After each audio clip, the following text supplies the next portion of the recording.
All right, welcome to OK Computer. I'm Dan Nathan, joined by Deirdre Bosa. She is the host of Tech Check on CNBC. Debo, it's been a minute, as the kids say.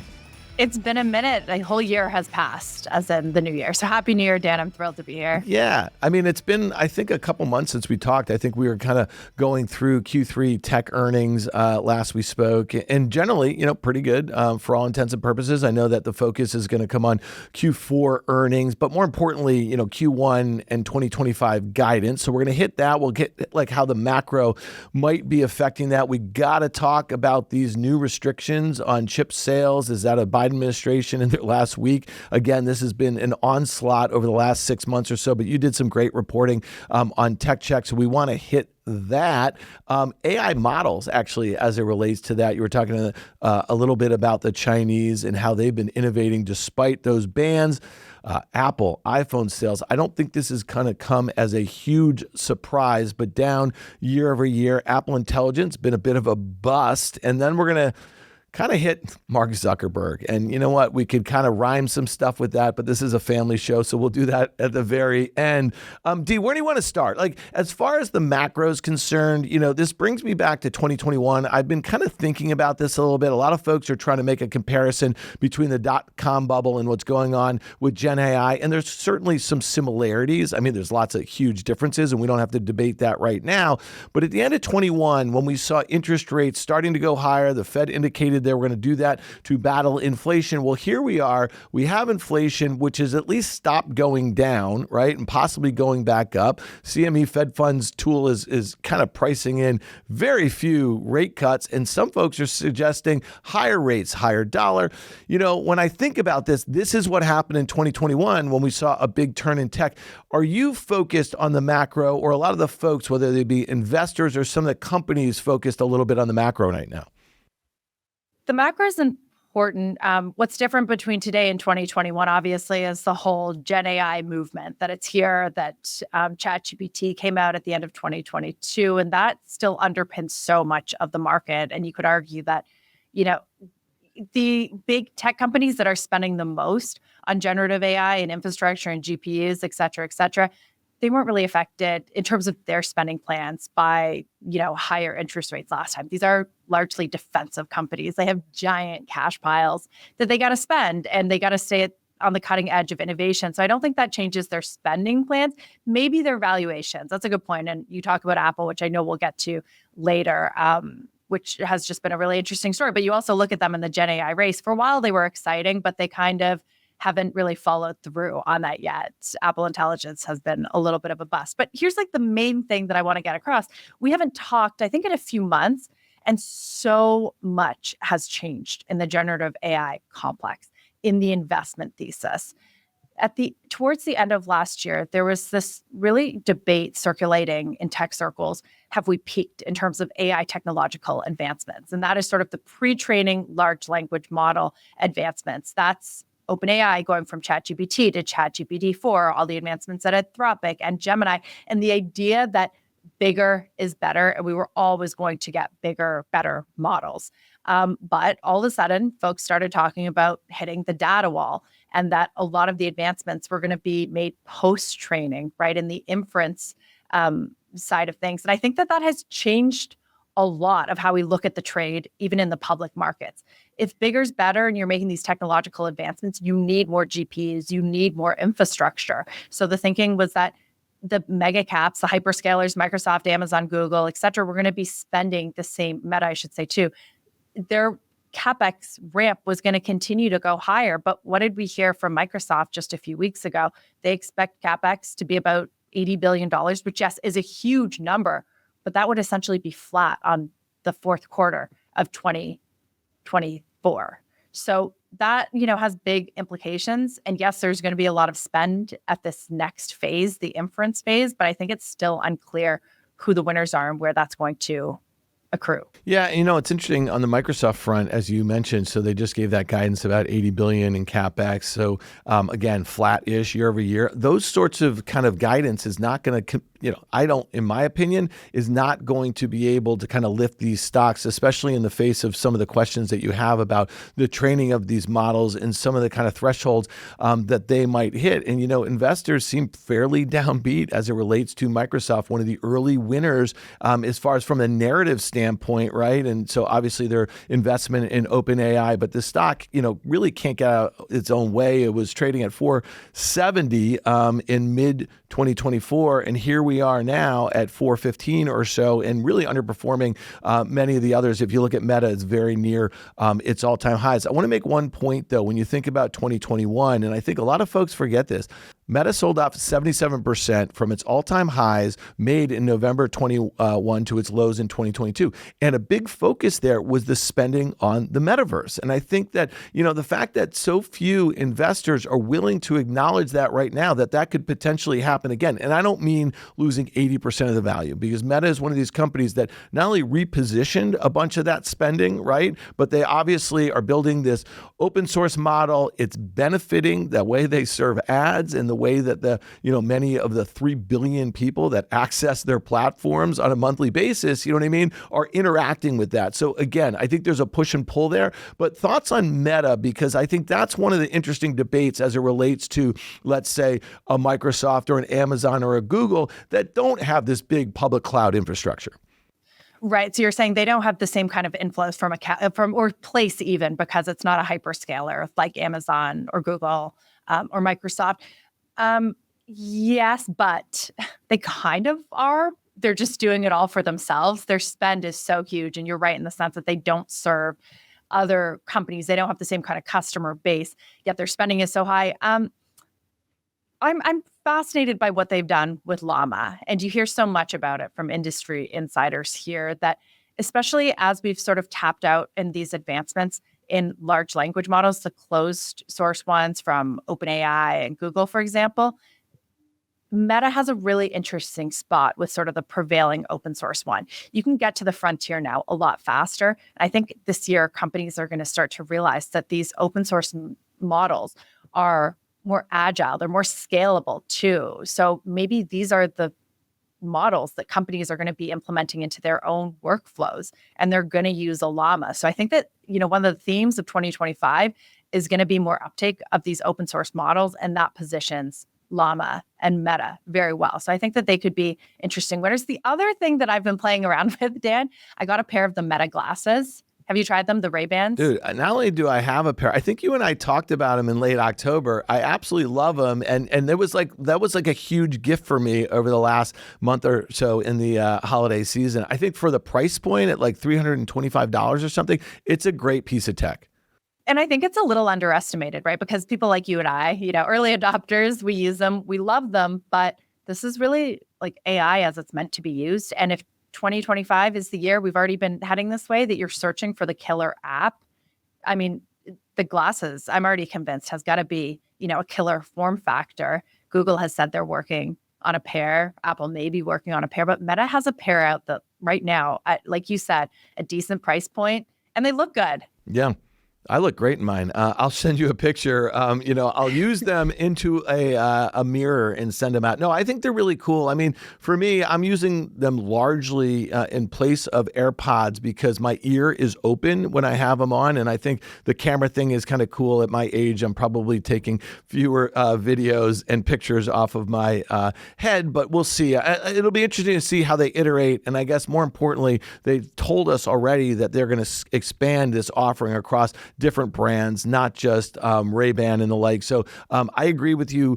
Very cool. Let's talk about some of these latest chip bans, these restrictions of high-end GPUs. I know that this is something I feel like we talk about every month, that there's been new ones. I think some of the focus has been obviously keeping these out of, Chinese developers' hands so we can keep the sort of lead that we have over here in the US. There is a sense of irony here, is that as we're trying to keep them out of the Chinese national champions' hands. You know, the FTC and the DOJ are all over our companies here, right? And so we also know that a lot of these chips have found their way into Chinese servers, whether they're renting them from U.S. companies. I know there's some like infrastructure in Singapore and the like where they're getting access to the compute. What does this mean on the way out of the Biden administration? And we know that the incoming Trump administration is going to be very hawkish on China.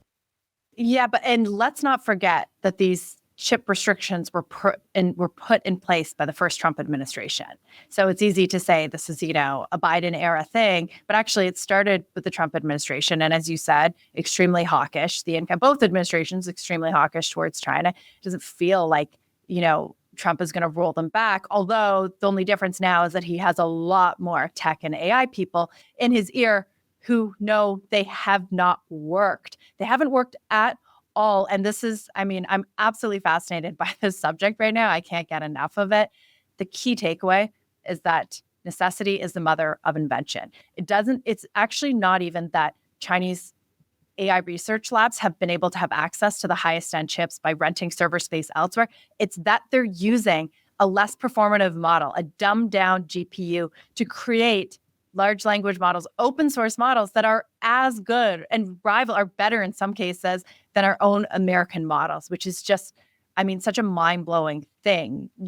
A lot of the folks I talk to in tech also are talking about this and how this has changed the AI game entirely. I've been talking about this AI research lab called DeepSeek. We're doing our big tech check deep dive on this coming out in the next week or so. But basically, this AI research lab was able to create an open source model that rivals OpenAI's ChatGPT 4.0, even in some of its reasoning models. It was built for less than $6 million. It used H800 chips. These are the dumbed down versions of the H100s because they haven't been able to access the H100s because of the export ban. And they did it in 2 months. Clearly, these chip restrictions have done absolutely nothing to slow China. It's actually made them more innovative and more efficient. Yeah, it's interesting. I saw Arvind Srinivas on with you last week on Tech Check, the CEO of Perplexity, and obviously, that answer engine, you can choose basically any model you want. If you want to use GPT, you want to use Llama, you want to use Claude, and the comment that he made to you about DeepSeek that Facebook or Meta might start incorporating bits of that model into Llama, which I think is pretty fascinating when you think about, again, open source, but if you think about all of this trepidation about TikTok over here, right? And so what would some Chinese code going into Llama mean for regulators? And I think that's the other thing that's going to be really interesting when you think about what does regulation look like for generative AI in the new administration, especially when you have all these folks like David Sachs and Elon Musk and Peter Thiel hanging around the rim, because I have to assume that they're not going to be on the regulatory bandwagon for this technology. Well, you raised an important point. This is something that I was really interested to learn last week. Jensen Huang, NVIDIA CEO, the godfather of computing, said he hasn't met with the president-elect yet. He actually hasn't been invited to Mar-a-Lago, and I found that to be so interesting. He's in the best position. NVIDIA gave this very uncharacteristically stern, hard statement against these chip restrictions, the new ones. And yet, the president-elect Trump is surrounded by all of these tech people and not Jensen Huang, who would be in the best position to understand how best to sort of counter China in the AI arms race. So I don't know what's going on there. I don't know what Sachs and Musk and others are saying about the chip restrictions, but it feels like NVIDIA should be part of the conversation. Yeah, no doubt about it. Let's talk about NVIDIA for a second here. Obviously, the chip restrictions are obviously focused on NVIDIA. AMD doesn't have any, product per se that is, competing with Hopper or Blackwell at the moment. And I thought this was interesting. A couple weeks ago, I think it was the first week of the year, Microsoft had this comment out how they stopped production in phase 2 of a data center center in Wisconsin. I know that you were looking at that. And, they were talking about changes in technology. The Information has an article out, I think today, talking about some of the glitches in Blackwell and, the kind of size of the compute or the energy that it takes. It's causing overheating in the server racks that the Blackwell is going into, which is causing some delays in production, but also maybe pulling back on orders from their biggest customers. When you think about it, we know this, that Microsoft, Amazon, Google, Meta make up 40% of their revenues. So if that CapEx starts to kind of, wane a little bit from a growth standpoint, as we just kind of talked about, you start to wonder, and I know that you listen to this. Satya Nadella, CEO of Microsoft, was on the B2G podcast with Gurley and Gerstner, and he said he is no longer chip constrained, but he's power constrained, right? And I thought that was really interesting from one of their biggest customers. So my question to you is that Jensen has been talking about insane demand for Blackwell, but over the last few months, we've heard of numerous situations where, we've had glitches, we've had push out in orders. And then when you think about the ASICs, right? So why did Broadcom rally 40% in 2 days? They're talking about working on custom silicon with some of NVIDIA's biggest customers. So at some point, NVIDIA's growth is going to go sideways to lower. And I just wonder, for all those folks who are making a valuation argument here after 2.5 years of just bang up growth, whether it can continue this way. I go back to sort of the shift I described at the beginning of our conversation. If we're past the pre-training advancements and we're in the inference phase, it's not obvious that NVIDIA is going to remain the dominant player. There's so much more competition, like you said, custom chips. You've got Google's GPUs. You've got Broadcom working with a number of companies. That's true. So I have been really interested in this question. What happens to NVIDIA? Plus, you add in that the Chinese are developing competitive models with lesser chips. Right? They're using the cheaper, less capable H800. So what does that mean about selling GPUs, selling Blackwell to customers? The answer I got that I think was quite convincing is that these hyperscalers, the big tech companies, they have so much money, and generative AI is too critical of a race for anyone to sit back.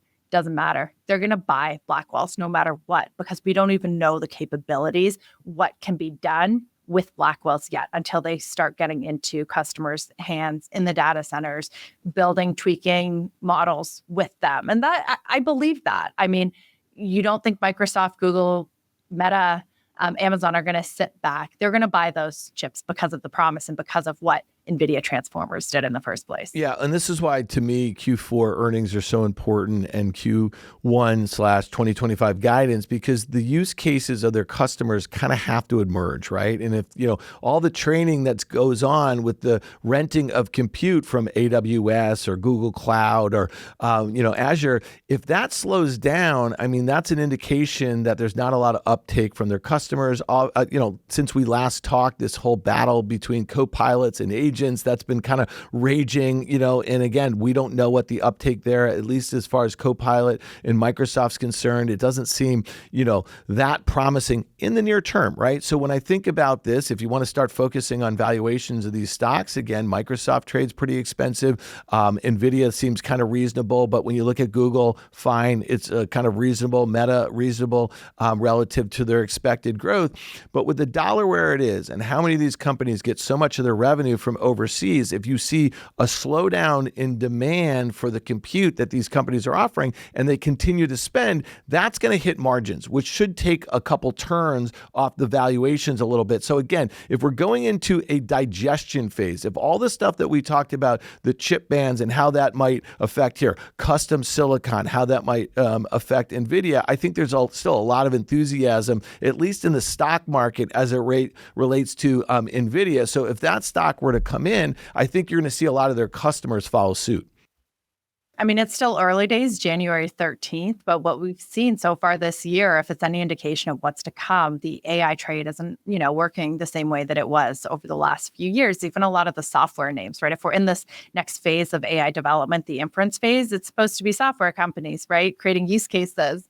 And there's skepticism. You mentioned Copilot. There's Agent Force as well. I mean, this is when sort of the rubber hits the road for a lot of these products. And it hasn't been sort of just an easy shot for investors. Yeah, and that's a great point about the software. I actually just wrote that for our Fast Money call today, is that, the next phase of this should be beneficiary to a lot of these enterprise software companies. And we heard a ton. We had that huge gap higher after earnings in Salesforce. I think they said the term agent like 20 times. Benioff has been extremely aggressive about agents versus co-pilots. And the stock has given back that entire gap. It's down more than 10% from its recent highs. Adobe, you and I have talked about this for a year, hasn't seen an uptick in basically a year. 2023, they outlined how they're going to be an early beneficiary of Gen AI. It goes back to Oracle, right, which was kind of gaining some share in the public cloud. That stock, again, has been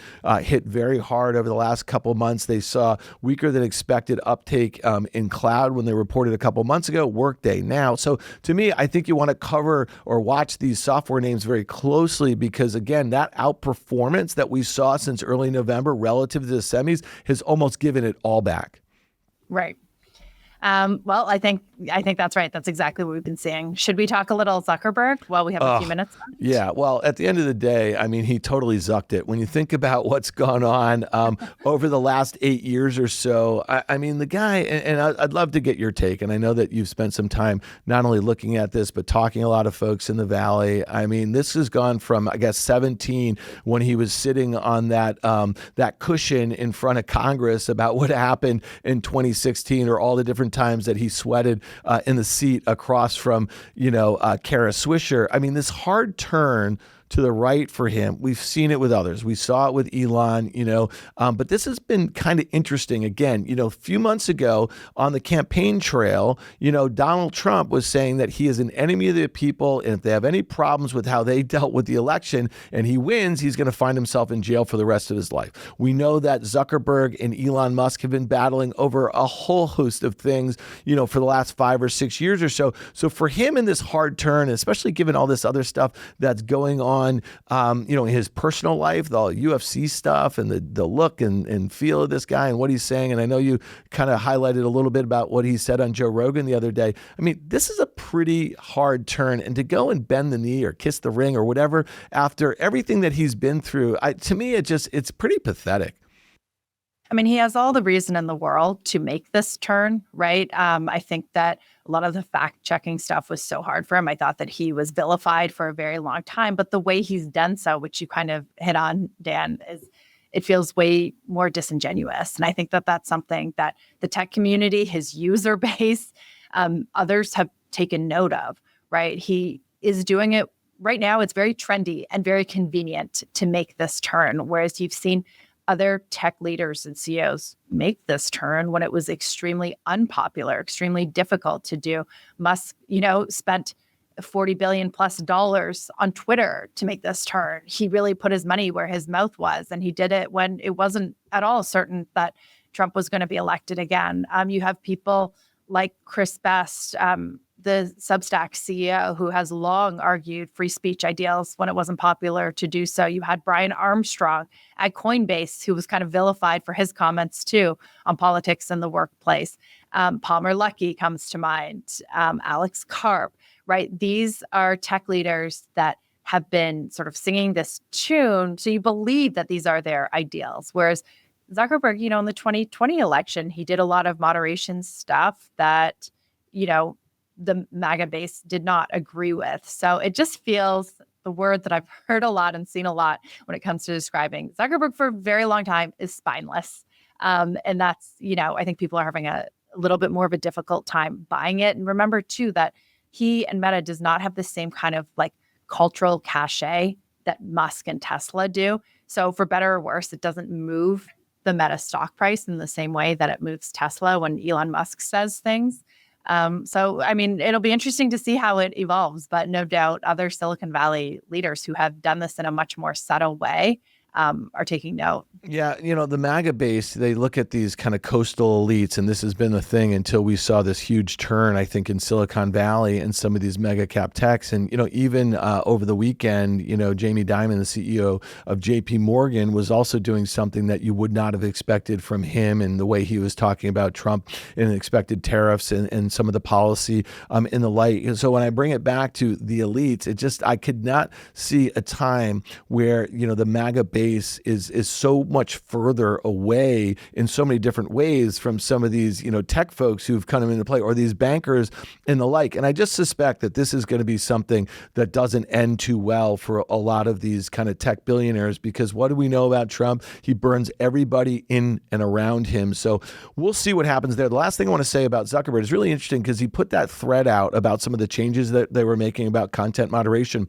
on Threads. And it struck me how little engagement his thread got on his own platform. And I suspect, just like a lot of folks have left Twitter over the last couple of years who don't kind of agree with Musk in some of his positions, I think you might see that, as it relates to Meta properties, maybe not WhatsApp, but clearly Threads has not gained a lot of traction. Maybe it's Instagram, maybe it's the blue page. The blue page seems like a very red page if you think about it with MAGA. I don't spend any time on there, never have.